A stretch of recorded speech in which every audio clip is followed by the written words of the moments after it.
പെന്തക്കോസ്ത് പാച്ചർമാരുടെ ഇരകൾ ആര്? പെന്തക്കോസ്തുകാരുടെ കർണകഠോരമായ കോലാഹല കച്ചേരികൾ നാട്ടുകാർക്ക് അരോചകമാണെങ്കിലും യഥാർത്ഥത്തിൽ പെന്തക്കോസ്ത് പാച്ചർമാരുടെ യഥാർത്ഥ ഇരകൾ ആരാണ്? ഇത് കൈകൊട്ടിപ്പാട്ടും തുള്ളിച്ചാട്ടവുമായി ഇവരുടെ പിന്നാലെ പോകുന്ന അടിമവിശ്വാസികൾ മനസ്സിലാക്കേണ്ടുന്ന ഒരു യാഥാർത്ഥ്യമാണ്. നിങ്ങൾ തന്നെയാണ് ഇവരുടെ യഥാർത്ഥ ഇരകൾ. ആലോചിച്ചു നോക്കിയാൽ നിങ്ങൾക്കിത് മനസ്സിലാകും. രക്ഷ തേടിയെത്തുന്നവർ സർവനാശത്തിൻ്റെ അടിവില്ലിൽ പെട്ടുപോവുകയല്ലേ ചെയ്യുന്നത്. അദൃശ്യമായ രക്ഷയെന്ന ലക്ഷ്മണരേഖയിൽ സൈക്കോളജിക്കലി നിങ്ങളെ തളച്ചിടുകയാണെന്ന് നിങ്ങൾ മനസ്സിലാക്കണം. ഒരു ദിവസമെങ്കിലും നിങ്ങൾക്ക് മനുഷ്യരെ പോലെ മനസ്സമാധാനത്തോടെ ഉറങ്ങുവാൻ സാധിക്കുന്നുണ്ടോ? സ്വാഭാവികമായ മനുഷ്യ വികാരങ്ങളെ മനസ്സമാധാനത്തോടെ ഒന്ന് ആസ്വദിക്കുവാൻ പറ്റുന്നുണ്ടോ? പാപ നരകചിന്തകൾ വളർത്തി എല്ലാം മേളിലൊരുത്തൻ ഇരുന്ന് നോക്കുന്നുണ്ട്, ന്യായവിധി തൂങ്ങിക്കിടപ്പുണ്ട്, അത് ചെയ്യാൻ പാടില്ല, ഇത് ചെയ്യാൻ പാടില്ല, മീശയും താടിയും വെക്കുവാൻ പാടില്ല, ആഭരണമിടാൻ പാടില്ല, പത്രം വായിക്കാനും ടി വി കാണാനും പാടില്ല, അത് പാടില്ല, ഇത് പാടില്ല. വായിച്ചാൽ വിവരമുണ്ടാകും. വിവരമുണ്ടായാൽ പാച്ചറുടെ തലയ്ക്ക് നിങ്ങൾ അടിക്കും. ട്രിവാൻഡ്രത്ത് നിന്നും അധ്യാപകനായ തോമസ് സാറിനെ വിളിച്ചത് കേൾക്കുക. മോർണിംഗ്, ഇത് തോമസ് എന്ന് പറയുന്ന ആളാണ് വിളിക്കുന്നത്. തിരുവനന്തപുരത്ത് തന്നെയാണ് വിളിക്കുന്നത്. ഇത് I2I സുനിൽ മാത്യു സാറല്ലേ? അതെ സാറേ, ഞാനേ ഒരു കാര്യം ചോദിച്ചോട്ടെ. ഇന്നലെ നിങ്ങളുടെ ഒരു പബ്ലിഷ് ചെയ്ത ഒരു ന്യൂസ് കേട്ടു. എന്ന് പറഞ്ഞാൽ ഈ പെന്തക്കോസ്തിലെ ആ അടിപ്രശ്നത്തെ സംബന്ധിച്ചുകൊണ്ടുള്ള ഒരു ന്യൂസിന് പ്രതികരണമായിട്ട് ഒരു കണ്ണൂരുകാരൻ വിളിച്ച് സംസാരിച്ച ആ ഒരു കാര്യമുണ്ടല്ലോ, അത് കേട്ടതിന്റെ അടിസ്ഥാനത്തിലുള്ള ഒരു സംശയം ചോദിക്കാനാണ്. നിങ്ങൾ ഈ വാർത്തയൊക്കെ പബ്ലിഷ് ചെയ്യുമ്പോൾ അത്യാവശ്യം സംസാരിക്കാനൊക്കെ കൊള്ളാം, അല്ലെങ്കിൽ എന്തെങ്കിലുമൊക്കെ ഇച്ചിരി അറിയാമെന്നുള്ള ആളുകളുടെ സംഭാഷണങ്ങളും കാര്യങ്ങളും ഒക്കെ അല്ലേ നിങ്ങൾ ഇത് ചെയ്യാൻ പാടുള്ളൂ, ടെലികാസ്റ്റ് ചെയ്യാൻ പാടുള്ളൂ? എന്താ അങ്ങനെ പറയാൻ കാരണം എന്താ? അതോ, അതായത് അദ്ദേഹം ആദ്യം വലിയ ഉശിരായിട്ടും ആവേശത്തോടും കൂടെ ഒക്കെ വർത്തമാനം പറഞ്ഞു കഴിഞ്ഞിട്ട് നിങ്ങൾ അങ്ങോട്ട് ചോദിച്ചപ്പോൾ പിന്നെ പുള്ളിക്ക് ഒന്നും പറയാനില്ലാതെ പറച്ചിൽ മൊത്തം പിന്നെ നിങ്ങളായിരുന്നു പറഞ്ഞുകൊണ്ടിരുന്നത്. അതാണ് ഒരു ശരാശരി പെന്തോയുടെ, അതായത് ഈ വെറും ഈ അടിമകളുടെ ഒരു ലക്ഷണം. അത് കേൾക്കുന്നവർക്ക് മനസ്സിലാകാൻ വേണ്ടി തന്നെയാണ് നമ്മളത് കൊടുത്തത്. ഇനി നിങ്ങൾ ഒരു കാര്യം കൂടെ മനസ്സിലാക്കിയിരിക്കണം പെന്തക്കോസ്തുകാരെ കുറിച്ച്. അതായത് പെന്തക്കോസ്തിന് പാപമായിട്ടുള്ള 2-3 കാര്യങ്ങളുണ്ട്. അത് ഒന്ന്, വിജ്ഞാനം എന്ന് പറയുന്നത് പെന്തക്കോസ്തുകാരുടെ ഇടയിൽ മഹാപാപം. അതായത് അത് പറയാൻ കാരണമുണ്ട്. ബൈബിളിൽ തന്നെ അതിന് ബാക്കി അവരെടുക്കുന്നുണ്ട്. എന്ന് പറഞ്ഞാൽ ഈ ജ്ഞാനികളെ ലജ്ജിപ്പിക്കാൻ വേണ്ടിയിട്ട് മറ്റേ പോഷന്മാരെ തെരഞ്ഞെടുത്തു എന്ന് പറഞ്ഞുണ്ടല്ലോ. അപ്പൊ നമ്മൾ ആരായി തുടരുന്നാലേ ശരിയാകുള്ളൂ, ദൈവത്തിന് ഇഷ്ടമുള്ള ആയിട്ട് മാറുള്ളൂ. അല്ല, അവനെന്തായാലും തലയിൽ ബോധമോ ആൾതാമസമോ വന്നു കഴിഞ്ഞാൽ ആദ്യമേ മടലെടുത്തടിക്കുന്നത് ഇവന്മാരുടെ പാസ്റ്ററെ ആയിരിക്കത്തില്ലേ? ഈ ദുരുപദേശകരെ ഇവന്മാര് കിട്ടുന്ന എടുത്തിട്ട് വീക്കത്തില്ലേ? അതുകൊണ്ട് കമ്മ്യൂണിസം പോലെ തന്നെയാ. ഇതിനകത്ത് ബോധവും ദാരിദ്ര്യവും കഷ്ടതയും ദുരിതവും ഉണ്ടെങ്കിൽ മാത്രമേ, അതാണ് ഇവരുടെ ഫെർട്ടൈൽ ലാൻഡ് എന്ന് പറയുന്നത്. അതോടൊപ്പം ഇച്ചിരി വിവരമില്ലായ്മയും കൂടെ വേണം. അതായത് പറഞ്ഞ വിവരം വന്നാൽ പോയില്ലേ, ഈ കച്ചവടം പൊളിഞ്ഞില്ലേ? അവൻ ഇതിനെ, ഈ ദുരുപദേശകരെ അവർ ചോദ്യം ചെയ്യത്തില്ലേ? ഏടാ ഇത് വിശുദ്ധ വേദപുസ്തകമായിട്ട് നീ പറയുന്നതിന് എന്താ ബന്ധം? നീ ദുരുപദേശമാണ് പറയുന്നത് എന്ന് പറഞ്ഞ് ഇവന്മാരെ ആട്ടി ഓടിക്കത്തില്ലേ? ഉണ്ടാകും. അപ്പോ ഇത് ഞാൻ പറഞ്ഞുകൊണ്ട് ഇങ്ങനെയുള്ള കുറെ കൺസെപ്റ്റുകള്, അല്ലെ കുറെ ആശയങ്ങൾ, പിന്നെ ദുരുപദേശങ്ങൾ ഇതിനകത്ത് ഉണ്ടെന്നുള്ളതാണ് ഇതിന്റെ ഒരു പ്രത്യേകത. അപ്പോ ഇന്നലെ ഇപ്പൊ സംസാരിക്കാൻ വിളിച്ച പുള്ളി കണ്ണൂരുകാരൻ, ആ പുള്ളിക്ക് അവസാനം ഒന്നും പറയാനില്ലാതെ വലിയ ആവേശത്തോടെ തുടങ്ങി. എന്ന് വെച്ചാൽ നിങ്ങൾ എല്ലാരെയും അടച്ചാക്ഷേപിക്കുന്നു. ഞാൻ ഒരു കാര്യം ചോദിക്കട്ടെ, ഒരു സാമാന്യ തത്വം. ഇപ്പോ നിങ്ങൾ ഉൾപ്പെട്ട് നിൽക്കുന്ന ഒരു കമ്മ്യൂണിറ്റിയിൽ ഒരാൾ ഒരു തെറ്റ് ചെയ്തു കഴിഞ്ഞാൽ അത് കമ്മ്യൂണിറ്റിയെ മൊത്തം ബാധിക്കില്ലേ? കമ്മ്യൂണിറ്റിയിലെ മൊത്തം മോശക്കാരെന്ന് പറയുന്നതിനകത്ത് അവിടെ എന്താണ് ഗ്രാമർ മിസ്റ്റേക്ക് ഉള്ളത്? അല്ലെ ഇന്ന കമ്മ്യൂണിറ്റി ഇത് പ്രോത്സാഹിപ്പിച്ചു, അപ്പൊ ആ കമ്മ്യൂണിറ്റി ശരിയല്ല എന്ന് പറയുന്നതിനകത്ത് എന്താണ് തെറ്റ് വരുന്നത്? എത്രയോ ഈ ഏതൊരു സഭക്കാരെയും പോലെ അല്ല പെന്തക്കോസ്തുകാര് അവരെ പറ്റി അവർ പറയുന്നത് ഞങ്ങൾ വലിയ സംഭവങ്ങൾ അതാണ് ഇതാണെന്നൊക്കെ അവരെ വേർതിരിക്കപ്പെട്ടവര് ഒന്നും പറയാൻ കൊള്ളേന ഇവര് എന്ന് വെച്ചാൽ ഇതൊക്കെ ഇവര് പറഞ്ഞിട്ട് ഇതെല്ലാം പറഞ്ഞിട്ടാണ് ഈ പറയുന്ന എല്ലാ കട്ടായവും കാണിക്കുന്നത്. അപ്പൊ ഈ പറച്ചിൽ എവിടെ നിൽക്കുന്നു, പ്രവൃത്തി എവിടെ നിൽക്കുന്നു? അല്ല, ഇത് എന്റെ പ്രതിഷേധം ഇത്രയേ ഉള്ളൂ. നിങ്ങൾ ആ സംസാരിച്ച കാര്യമൊക്കെ ശരിയല്ല, നിങ്ങൾ സംസാരിച്ചത് ശരിയാണ്. പക്ഷെ ആ പുള്ളിക്ക് തിരിച്ചൊന്നും പറയാനില്ലാതെ ആയിപ്പോയി എന്നുള്ളത് കൊണ്ടാണ് ചില സംസാരിക്കുന്ന സ്റ്റാൻഡേർഡും വിവരമൊക്കെ ഇവരുടെ ഇടയിൽ അങ്ങനെ ഇവിടെ കണ്ടെത്താൻ പറ്റിയല്ല. എന്നിരുന്നാൽ പോലും ഞാൻ പറയുക, അപ്പൊ അങ്ങനെയുള്ള ഒരുത്തനായിരുന്നെങ്കിൽ അവൻ എന്തെങ്കിലും ഒരു പറയാൻ കഴിയുമായിരുന്നല്ലോ. അവൻ എന്തെങ്കിലും ഒരു ബോധമുള്ളവനാണെങ്കിൽ അവൻ ആ കൂട്ടത്തിൽ ഉണ്ടാകുമായിരുന്നോ? ഇവൻ എന്നേ അതിൽ നിന്നും രക്ഷപ്പെടുമായിരുന്നു. അവനൊരു ബോധം എന്ന് പറയാൻ ഒരു സാമാന്യ ബോധമെങ്കിലും ഉള്ളവനായിരുന്നുവെങ്കിൽ.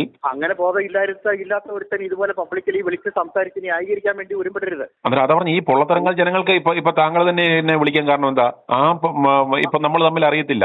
നമ്മൾ തമ്മിൽ കണ്ടിട്ട് പോലുമില്ല. പക്ഷേ ഇവന്റെ പൊള്ളയായ ഒരു സംസാരം കേട്ടിട്ട് നമുക്ക് പോലും മനസ്സിലായി ഇത് കാമ്പൊന്നുമില്ലാത്ത ജൽപ്പനങ്ങളാണെന്ന് മനസ്സിലായി. രോഷം കൊണ്ടാണ് എന്നെ വിളിക്കുന്നത്.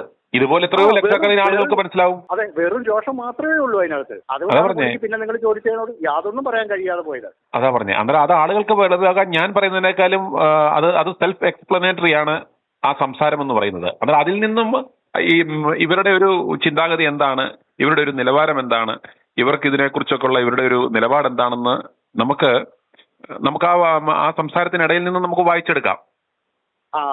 അത് ഞാൻ മാത്രമേ കേൾക്കുന്നുള്ളൂ. ഇത് ഞാൻ മാത്രമേ മനസ്സിലാക്കുന്നുള്ളൂ. എന്റെ ഉദ്ദേശം എന്ന് പറഞ്ഞാൽ ഞാൻ ഇവരെ മനസ്സിലാക്കി കഴിഞ്ഞ വ്യക്തിയാ. അന്നേരം ഞാൻ മനസ്സിലാക്കുന്നതിലുപരി ഒരു പൊതുജനങ്ങളെ സംബന്ധിച്ചിടത്തോളം ഇവരുടെ ഒരു വേ ഓഫ് തിങ്കിങ്ങും ഇവരുടെ ഒരു സംസാര ശൈലിയും ഇവരുടെ ഒരു ചിന്താഗതിയും മനസ്സിലാക്കുവാൻ ആ സംഭാഷണം ഉതകും. അതുകൊണ്ടാണ് നമ്മളത് കൊടുത്തത്. അത്രയും സമയമില്ലാത്ത സമയത്തും ഇതിന് നമ്മൾ ചെവി കൊടുക്കുകയും കേൾക്കുകയും നമ്മളതെടുത്ത് ബ്രോഡ്കാസ്റ്റ് ചെയ്യുകയും ചെയ്തതിന്റെ ഉദ്ദേശം എന്ന് പറയുന്നത് അത് വളരെ സെൽഫ് എക്സ്പ്ലനേറ്ററി ആയിട്ടുള്ള ഒരു ശരാശരി പെന്തക്കോസ്തുകാരന്റെ ചിന്താഗതിയും നിലവാരവും വെളിപ്പെടുത്തുന്ന ഒരു സംഗതി ആയതുകൊണ്ടാണ് നമ്മളത് കൊടുത്തത്. എന്തായാലും ഒരു കാര്യം ഗുണം ചെയ്തു. കാരണം നിങ്ങൾ നിങ്ങൾ ഈ വാർത്ത കൊടുത്തപ്പോൾ ആൾക്കാർക്ക് ഒരു ചെറിയ ദേഷ്യവും അല്ലെങ്കിൽ സങ്കടവും ഉണ്ടെങ്കിൽ ഈ പയ്യൻ സംസാരിച്ചു കഴിഞ്ഞപ്പോൾ സങ്കടം ഒന്ന് പൂർണ്ണമായി മാറിക്കാണും. കാരണം എന്ന് പറഞ്ഞാൽ ഇത്രയൊക്കെ ഉള്ളൂ ഇവരുടെ കാര്യങ്ങൾ എന്നുള്ള കാര്യം ഒന്നുകൂടെ പൂർണ്ണമായിട്ട് മനസ്സിലായി കാണും. അത് ഗുണം ചെയ്തിട്ടുണ്ട്. എന്താ നിങ്ങൾ പറയുന്നതിനെക്കാട്ടിലും ഡബിൾ ഗുണം ചെയ്തിട്ടുണ്ട്. അപ്പൊ അത്തരക്കാരെ പ്രോത്സാഹിപ്പിച്ചതിന് അങ്ങനെ ഒരു വശം കൂടെ ഉണ്ട്, പോസിറ്റീവ് സൈഡും കൂടെ ഉണ്ട്. അപ്പൊ എന്തായാലും ഞാൻ ഒരു കാര്യം കൂടെ പറയുന്നു. എന്തായാലും നല്ല ആശംസകൾ നേരുന്നു. അതോടൊപ്പം തന്നെ ഈ ഒരു മേഖലയെ തിരുത്തിക്കുറിച്ച് എടുക്കേണ്ടതായിട്ടുണ്ട്, ഒരു നേരെയാക്കി എടുക്കേണ്ടതായിട്ടുണ്ട്. അത് ഇതുപോലുള്ള വടികളിലൂടെയും ഒക്കെ പറ്റുള്ളൂ. അല്ലാതെ ഇനി ഇവരെയൊക്കെ തിരുത്താൻ ദൈവം വിചാരിച്ചാൽ പോലും നടക്കുമെന്ന് എനിക്ക് തോന്നുന്നില്ല. അപ്പൊ നമ്മൾ ഇതുപോലെയൊക്കെ ഉള്ള 2-3 അങ്ങോട്ട് ഇറക്കി വിടുമ്പോഴേക്ക് പയ്യെ ഇനി ഇവരുടെ കാര്യം പോയി. ഒരു 40 വയസ്സ് കഴിഞ്ഞ ആൾക്കാരുടെയൊക്കെ കാര്യം പോക്കാണ്. ഒരു ഭൂരിപക്ഷം പേരുടെയും ഒരു ഇനി വരുന്ന കുട്ടിത്തലമുറയെങ്കിലും ഒരു പക്ഷേ ബോധം വെച്ച് വരുമായിരിക്കും നമുക്ക് പ്രതീക്ഷിക്കാം. നമുക്കത് പ്രതീക്ഷിക്കാം. ആ ഒരു പ്രതീക്ഷയില്ല. നമ്മുടെ ഈ തലമുറയിലൊന്നും ഒരു മാറ്റം നമുക്ക് കാര്യമായ മാറ്റം പ്രതീക്ഷിക്കപ്പെടില്ല. വരുന്ന തലമുറയിലെങ്കിലും ഈ ഒരു മാറ്റം കാണുകയും അവരെങ്കിലും രക്ഷപ്പെടണം എന്നുള്ളൊരു ലക്ഷ്യത്തോടെയാണ് നമ്മൾ ഇതെല്ലാം ചെയ്യുന്നത്. കാരണം ഇത് വളരെ അത്യാവശ്യം. കാരണം എന്ന് പറഞ്ഞാൽ ഇവരെ കൊണ്ട് മനുഷ്യർക്ക് ഒരു ഉപകാരമില്ല. ഞാനത് തുറന്നു പറയാം, ഇവരെ കൊണ്ട് മനുഷ്യർക്ക് ഉപകാരമില്ല.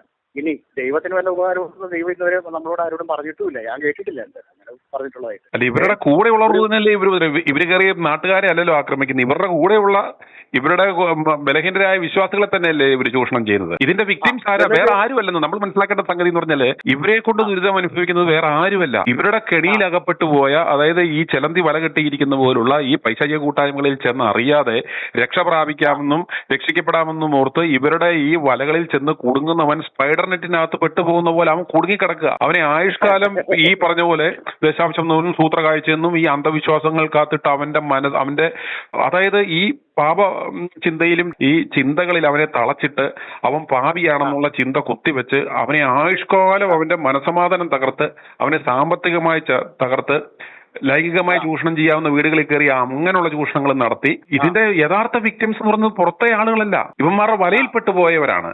അന്നേരം ആ വലയിൽപ്പെട്ടു പോയവർക്ക് ഒരു ബോധം ഉണ്ടാകുക എന്ന ലക്ഷ്യത്തോടുകൂടിയാണ് നമ്മൾ ചെയ്യുന്നത്. അതിപ്പോ നിങ്ങൾ പറഞ്ഞ ആ കാര്യം ശരിവെച്ചുകൊണ്ട് തന്നെ ഇന്നലെ പറഞ്ഞ കക്ഷി ഒരു സ്റ്റേറ്റ്മെന്റ് അറിയാതെയോ പറഞ്ഞിട്ടുണ്ട്. എന്താണെന്നറിയോ?